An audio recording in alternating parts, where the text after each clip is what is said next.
మా దేవ, లోకరక్షకుడు అయిన మా ప్రియ పరలోకపు తండ్రి, దేవా మా దేశంను మీరు కనికరించండి ప్రభా. మా దేశ నాయకులను, అధికారులను, పరిపాలకులను, తండ్రి ఉద్యోగస్తులను నా తండ్రి మీరు దర్శించండి. నా తండ్రి మతాల పేరుతో, కులాల పేరుతో క్రైస్తవుల మీద వ్యతిరేకతను ప్రకటిస్తున్న ప్రతి వారిని దర్శించండి. వారికి మంచి హృదయాన్ని దయచేయండి ప్రభా.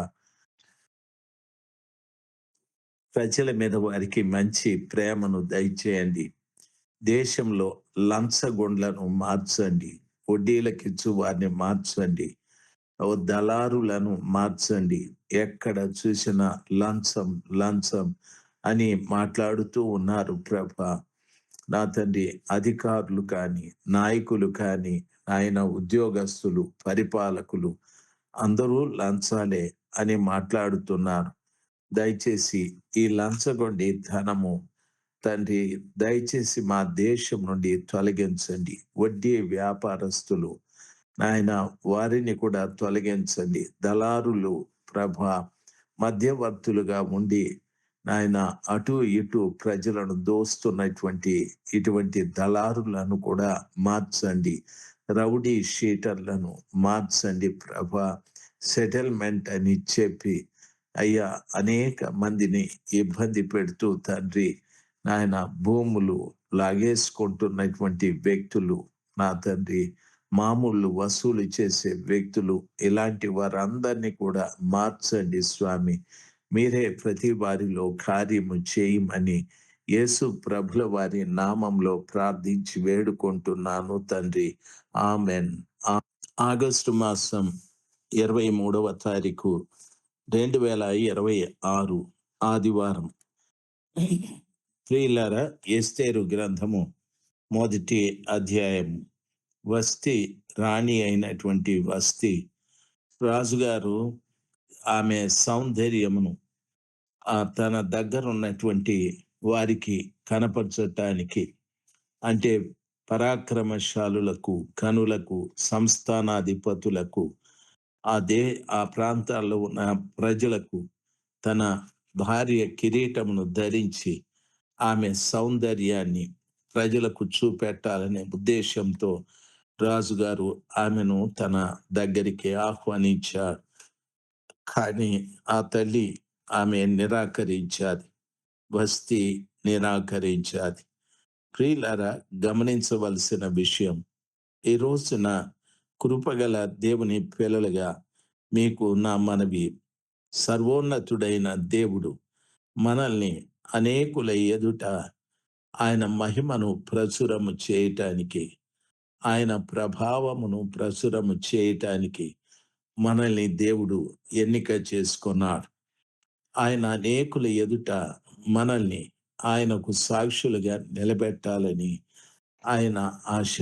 మనము నిరాకరించినట్లయితే వస్తిని అహశ్వరసు గారు నిరాకరించినట్టుగా మనల్ని కూడా ప్రభులు వారు నిరాకరిస్తాడు. ఈ దినమున సర్వశక్తిమంతుడైన దేవుని పిల్లలుగా మీకు నా మనవి, దయచేసి దేవుని సన్నిధానంలో వాక్యం వింటున్న ప్రతి బిడ్డ కూడా ఆలోచించాల్సింది, ప్రభువు కొరకు నేను వాడబడాలి, ప్రభువు కొరకు నేను ఉపయోగపడాలి, ప్రభువు నామాన్ని నేను మహిమపరిచేటట్టుగా ఉండాలి. ఆయన కొరకు లోకంలో జీవం గల పత్రిక వలె నేను జీవించాలి.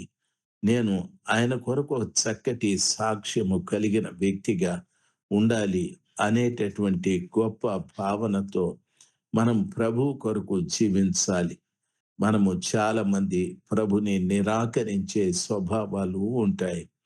దయచేసి ఆ రీతిగా ప్రభుని నిరాకరించే వ్యక్తులుగా మనం ఉండకూడదు. ప్రభు నామాన మీకు మనవి చేస్తూ ఉన్నా, ఆ రీతిగా వస్తి నిరాకరించిన కారణాన తన జీవితంలో ఆమె ఇంకెప్పుడు కనిపించలేదు. ఆమెను గూర్చి గ్రంథంలో ఎక్కడా రాయబడలేదు. ఆమెకు ప్రతిగా ఇంకొకరు ఆమె స్థానంలోకి రావటానికి దేశంలో ప్రకటన చేయబడ్డది. ప్రియులారా, గమనించవలసిన విషయం, ఆమె రాజునొద్దకు రాకపోగా రాజు మిక్కిలి కోపగించుకొన్నాడు. అతని కోపము రగులుకొన్నది. విధిని, రాజ్య ధర్మము ఎరిగిన వారందరి చేత రాజు ప్రతి సంగతి పరిష్కరించుకొనువాడు గనుక అతడు కాలజ్ఞానులను చూచి రాణి అయిన వస్తి రాజైన అహష్వరోషును అను నేను నపుంసకుల చేత ఇచ్చిన ఆజ్ఞ ప్రకారము చేయకపోయినందున ఆమెకు విధిని బట్టి చేయవలసినదేమని వారిని అడిగెను. అతని సన్నిధిని ఉండిన రాజు ఆ, ఉండి రాజు సముఖమును చూచుచు రాజ్యమందు ప్రథమ పీఠముల మీద కూర్చుండు పారసీకుల యొక్కయు మాదీయుల యొక్కయు 7 ప్రధానులు ఎవరనగా కర్షేన, షేతారు, అద్మాత, తర్షీషు, మేరాను, మర్సేన, మెమూకాను అనువారు. మెమూకాను రాజు ఎదుటను ప్రధానుల ఎదుటను ఇలాగూ ప్రత్యుత్తరం ఇచ్చాను: రాణి అయిన వస్తి రాజు ఎడల మాత్రము కాదు, రాజైన అహష్వరోసు యొక్క సకల సంస్థానములలో నుండు అధిపతులందరి ఎడలను జనులందరి ఎడలను నేరస్తురాలాయను. ఏలయనగా రాజైన అహష్వరోసు తన రాణి అయిన వస్తిని తన సన్నిధికి పిలుచుకొని రావలెనని ఆజ్ఞాపింపగా ఆమె రాలేదును. సంగతి బయలుపడగానే స్త్రీలందరూ దాని విని ముఖము ఎదుటనే తమ పురుషులను తిరస్కారము చేయుదురు. మరియు పారసీకుల యొక్కయు మాదీయుల యొక్కయు నాయక నాయక పత్నులు రాణి చేసిన దాని సమాచారము విని రాణి పలికినట్లు ఈ దినమందు రాజు యొక్క అధిపతులందరితో పలుకుదురు.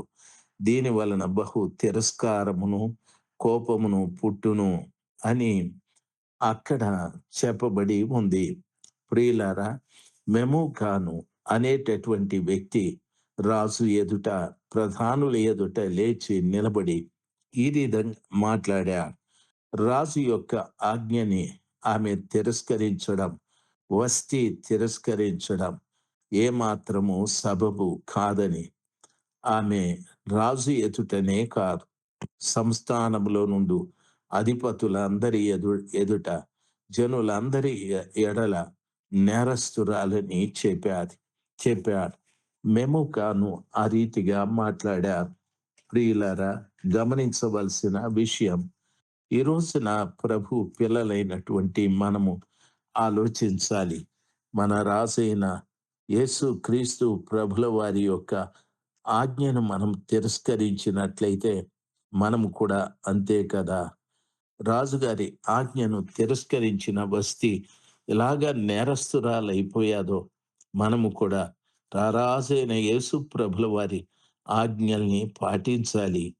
ఆయన ఆజ్ఞని తిరస్కరించాలి. ఆయన లేవమంటే లేవాలి. ఆయన కూర్చోమంటే కూర్చోవాలి. ఆయన నిలబడమంటే నిలబడాలి. ఈ పని చేయకూడదంటే చేయకూడదు. అక్కడికి వెళ్ళకూడదంటే వెళ్ళకూడదు. ఇది త్రాగకూడదంటే త్రాగకూడదు. అది తినకూడదంటే తినకూడదు.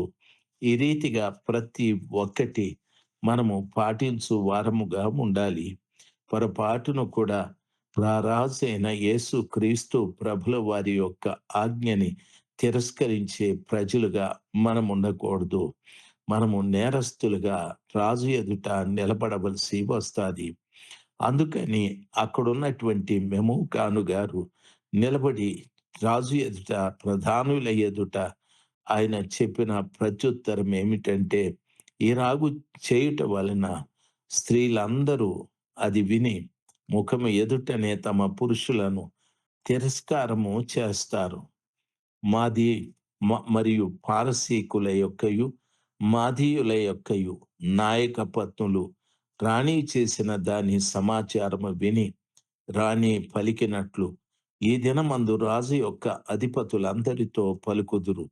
దీని వలన బహు తిరస్కారము కోపము పుట్టును అని చెప్పాడు. వింటున్న దైవ జనాంగమా దయచేసి గమనించాలి.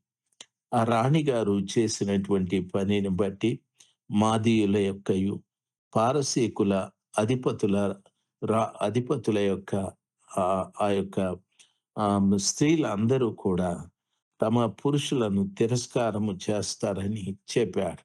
ప్రియులారా గమనించాలి. ఎంత దూరం వెళ్ళాదో చూడండి. ఆ రాణి గారి యొక్క తిరస్కారం దేశంలో 127 సంస్థానాలలో అధిపతుల భార్యలు కూడా రీతిగా తిరస్కరిస్తారని చెప్పారు. దీని వలన బహు తిరస్కారము, కోపము పుట్టేది అని చెప్పాడు. ప్రియులారా, ఎక్కడ తిరస్కారం ఉంటుందో అక్కడ కోపం ఉంటుంది. మనం ఎన్నో పర్యాలు ఎన్నింటినో తిరస్కరిస్తూ ఉంటాం. దయచేసి గమనించాలి. ఏదైనా తిరస్కరించండి. ప్రభువు మాటను తిరస్కరించకండి. దేవునికి కోపాన్ని పుట్టించకండి. దేవుడు మీకు ఆ జ్ఞానమును దయచేయును గాక. ఆమేన్. ఆమేన్.